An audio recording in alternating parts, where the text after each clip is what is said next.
I'm leaving all my inheritance, the house and the car, to Christina. If you oppose, we're getting a divorce. I can manage just fine without you." My husband Darren suddenly declared he would give away the inheritance I received from my grandfather to Christina, our eldest son's fiancé. The man who was once so kind had turned utterly selfish. But now I know this is his true nature. I decided to play my trump card and bring both my husband and Christina down a notch. First, it seemed like the two of them had a big misunderstanding, so I decided to correct that. Imagining the look of despair on their faces, I began to speak. My name is Shiri. I'm 45 and work part-time while managing the household. Darren comes from a wealthy family that owns a business and he works in his parents' company. We met in college, where I was raised in a very average household. He was a gentleman when we met, and I liked his laid-back demeanor. He never looked down on me, so we got along well. He was a bit naive, having been raised as a cherished son, but I loved even that about him. When my grandfather suddenly fell ill and passed away during our college years, Darren was there for me. I was devastated, but Darren helped me get through it. My grandfather left me an inheritance including a house and a car. Though the house is old, it's comfortable, so we moved in. Darren now uses my grandfather's car for his daily commute. We married when I was 24, and soon after our eldest son Tim was born. I quit my job to focus on raising Tim and taking care of the house. Tim grew up to be a kind man and works for a private company, not Darren's family business. Once Tim was grown, I started working part-time and began to socialize outside the home. I wanted to see the world beyond our home. Darren often had work-related social events, but he told me not to bother attending, so I didn't have many external connections. His business was struggling, so I wanted to contribute to our financial stability. I made some good friends at work and life was going well until something shattered it. One day, Tim called me. "I want to introduce you to someone I'm thinking of marrying." Really? I felt sentimental thinking my son had found someone special. I wasn't upset, I was actually happy. I was looking forward to meeting her, but when she arrived, she was, let's say, a character. Her name is Christina, and her father is an executive at a large corporation. She met Tim through work, and although they work at different companies, they continued to see each other and started dating. That wasn't an issue. Her personality was, in a word, Christina was a drama queen. The moment we met, Christina greeted me with an exaggerated "Hello, you must be Sherry, right? Nice to meet you," while batting her eyelashes. Honestly, I'm not a big fan of this type of behavior, but I thought she must have some redeeming qualities if my son chose her. However, Christina continued to be rude. She complained about the tea and snacks I offered, saying, "These aren't tasty, not my style at all." She even mocked me for working part-time. "So you work, Sherry? Even though Darren makes good money, are you bad with finances or something?" When I explained that I wanted to socialize since I had been home raising Tim, she dismissed me, saying, "You're just a workaholic." Furthermore, her table manners were atrocious. It became apparent during dinner. Darren may be naive in some ways, but he was well taught in table manners. Christina, on the other hand, had a strange way of holding her fork and knife and talked with her mouth full. She had so many etiquette issues that I didn't want to share another meal with her. Tim finally said, "Christina, you can't keep being rude like this." She finally quieted down but was clearly in a bad mood. Later, Tim apologized to me. "Oh, I'm sorry for how Christina acted. She's not usually like that. She's supposed to be more polite and considerate." There is no need for you to apologize, Tim, but I don't want her to be part of our family. I get it. I'll talk to Christina." Tim agreed with me. A few days later, Christina came to apologize, led by Tim. "My pet cat has been sick and I've been in a bad mood. I also don't get along with my strict mother, so I took it out on you, Shiri. I'm really sorry." She bowed her head several times, showing remorse. Darren and I decided to forgive her since she apologized properly. After that, Christina behaved well and was kind to me. My negative impression of her faded, and I gave my blessings for their marriage. Eventually, Tim and Christina got married and started a happy life. But that was the beginning of a nightmare. A month after their marriage, Christina showed up at our house with one cat. "This is Mia, my pet. She's not listening to me anymore, and I can't keep her. Can you take her?" "Oh, wait, you were so worried when she was sick and now you're giving her up?" I was puzzled, but Darren said, "Oh, why not? We can take care of her." "Taking care of an animal isn't that simple." I objected, but Darren overruled me and took the cat on the spot. "When a family member is in need, you help them out. You take care of this cat. I'm not interested in cats."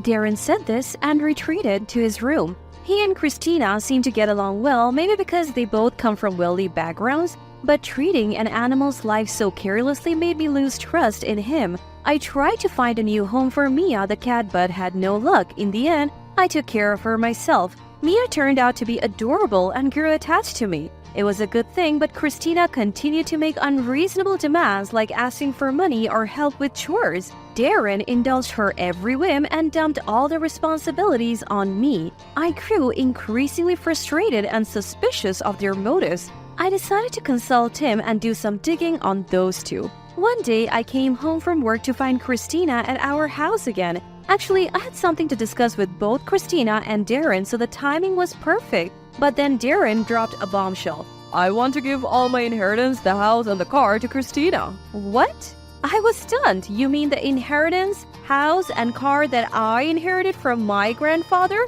"Yes, I want to give Christina everything your granddad left you." Darren said this as if it was the most natural thing in the world. Christina seemed eager to accept, saying, "I would like to have it all by the end of this month if possible." She was back to her old self. I was furious at their audacity.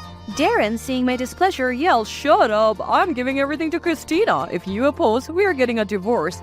I can manage just fine without you." The man who was once so kind had turned utterly selfish, but now I know this is his true nature. I decided to play my trump card and bring both my husband and Christina down a notch. First, it seemed like the two of them had a big misunderstanding, so I decided to correct them. Imagining the look of despair on their faces, I began to speak. "The inheritance, house, and car are all in my name, inherited from my grandfather. Darren, you can't just give them to Christina." "But I'm your husband. We're family, so I should be able to." "Inheritances usually go to blood relatives, so it can't be yours." Christina and Darren were dumbfounded. They had been clueless, charging ahead without knowing the basics. In the end, they were just naive, spoiled children. They had been raised in privileged environments and lacked common sense, but I had more to say. I decided to add another counterattack. Wait a moment. I went to my room and returned with several documents, showing them one in particular. The color drained from their faces. It was a report from a private investigator on Darren's infidelity. Arms crossed, I showed them a photo of the two of them looking quite cozy together. Darren started to stammer out an excuse. "Oh, when I'm with Christina, I feel glamorous and at ease. Being with you feels like we're struggling, and it stresses me out. I mean, you are a responsible woman, and I thought you would handle all the difficult stuffs. Plus, you inherited things from your grandfather, so I married you. But I have reached my limit." His words turned into outright insults against me. It was clear Darren had been using me all along and felt no remorse. "Instead of apologizing, you're making me uncomfortable? I will gladly divorce you and demand alimony." I pulled out divorce papers, already filled out on my end. "You seem to want a luxurious life, so you would probably prefer to be without a commoner like me? You even said you wanted a divorce just now, but you're not getting anything from my grandfather." Darren looked at Christina, who was throwing a tantrum. "Why is this so different from what we discussed? Now we get nothing and have to pay alimony?" They both seemed panicked. They're wealthy. They should be able to afford alimony and buy their own houses and cars. Why the rush? I knew why. The investigation revealed more than just infidelity. I pulled out another document. "Christina, you have debts, don't you? The investigation showed you frequenting consumer loan companies. You were planning to sell my house and car to pay off your debts, weren't you?" Both Christina and Darren were speechless. "Also, you two are just figureheads at your companies, right? You got your jobs through family connections and collect high salaries without actually working. Your colleagues are unhappy about it." Darren probably didn't want me to meet his coworkers to keep his poor reputation a secret. He pretended to care for me while hiding inconvenient truths. I had said all I needed to say. The more I investigated, the more their failures came to light. It was beyond infuriating. By the way, Tim knows all about it. He also thought something was off with you two. so he and I requested the investigation. The two grew even more frantic, but others knew about their deeds as well. Since it's a big deal, I thought I would teach that too. I thought I would share that when the front door opened and 3 people walked into the living room. One was Tim, and the other 2 were Darren's father, Kyle, and Christina's mother, Matilda. Both looked furious. We heard everything from Tim. You two have been having affairs, accumulating debt, and acting recklessly behind our backs. As Kyle confronted them, Darren and Christina looked at Tim as if to say, "Why did you tell them?"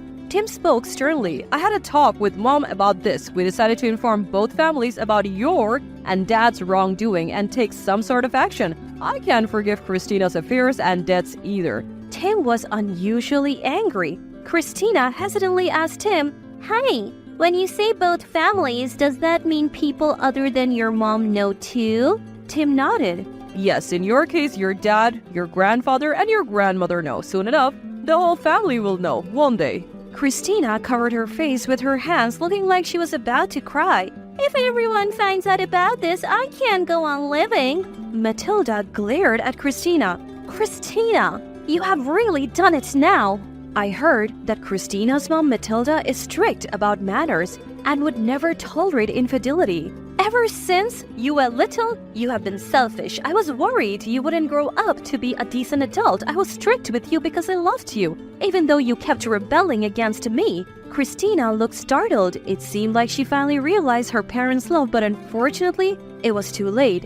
Confronted by their parents, Darren and Christina began to spill the details of their affair. According to them, they had been having an affair since Christina was in college. They met and hit it off at a work-related party that Darren attended. Darren, who had grown tired of my down-to-earth values, was attracted to a young and wealthy Christina, and they quickly entered into an affair. Since then, Christina had been squandering Darren's money and even racked up debts. Darren was no better, handing over large sums of money like that. I didn't notice because the money Darren used was from his personal savings, not our joint account. Both had never struggled financially, so they seemed to think money would just keep coming in. They continued to accumulate debt until they were cornered and set their sights on my inheritance. They thought they could manipulate me by threatening divorce. Christina even married Tim for his money. Tim works for a big corporation and seems financially stable, so Christina approached him. Not only that, she thought it would make it easier to continue her affair.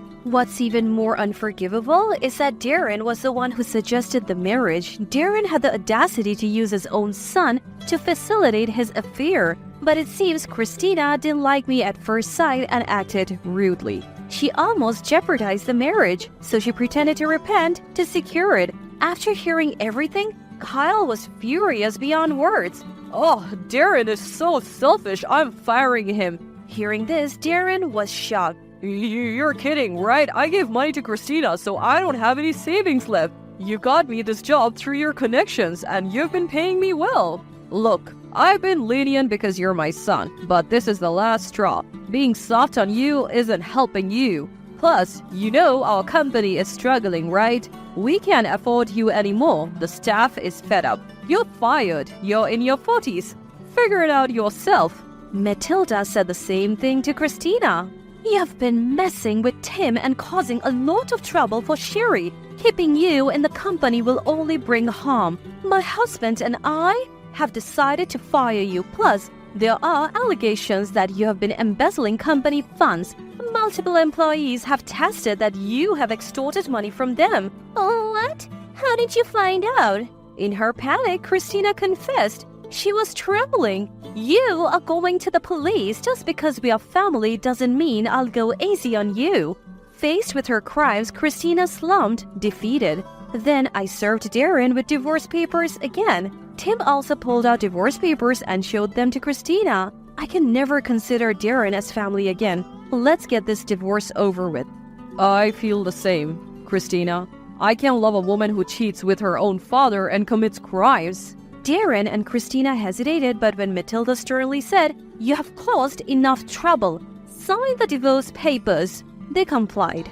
Tim and I submitted the papers to the courthouse that day and cut ties with them. As a result of a family meeting, Darren and Christina were disowned. Christina was lectured by Matilda for over 2 hours and then handed over to the police. Darren was kicked out of the house and now has to fend for himself. In the end, Darren and Christina, who once loved each other deeply, broke up. They blamed each other for their wrongdoings, which seemed to be the cause of their fights. Their parents apologized to Tim and me. They bowed their heads repeatedly, saying they had caused us great trouble by raising their children poorly. "We forgive you. The blame lies solely with Darren and Christina," we said. Tim also said, I don't blame you all since you have properly disciplined them. no matter how spoiled they were, Darren and Christina were the ones who actually caused the problems. They committed crimes of their own accord, not because their parents told them to, so we didn't blame the parents. Christina, due to her embezzlement and extortion, now had a criminal record and is headed for prison. Born into a privileged life, they ended up on a downward spiral. Matilda said their family would cover the compensation owed to Tim and me for now, but they would have to pay it back once they're out of jail. Darren managed to find another job, but at a much lower salary. I heard he's living in a rundown apartment, struggling to make the compensation payments and living a poor life. I think it's all their own doing, and I hope they continue to suffer. As for me, I have managed to keep my home and am living a peaceful life with Tim and Mia. With my part-time income and Tim's salary, we're not struggling financially. We spend our weekends having fun with Mia. Despite being caught up in a terrible incident, we have managed to resolve it and return to a happy, normal life. I hope this continues for a long time to come.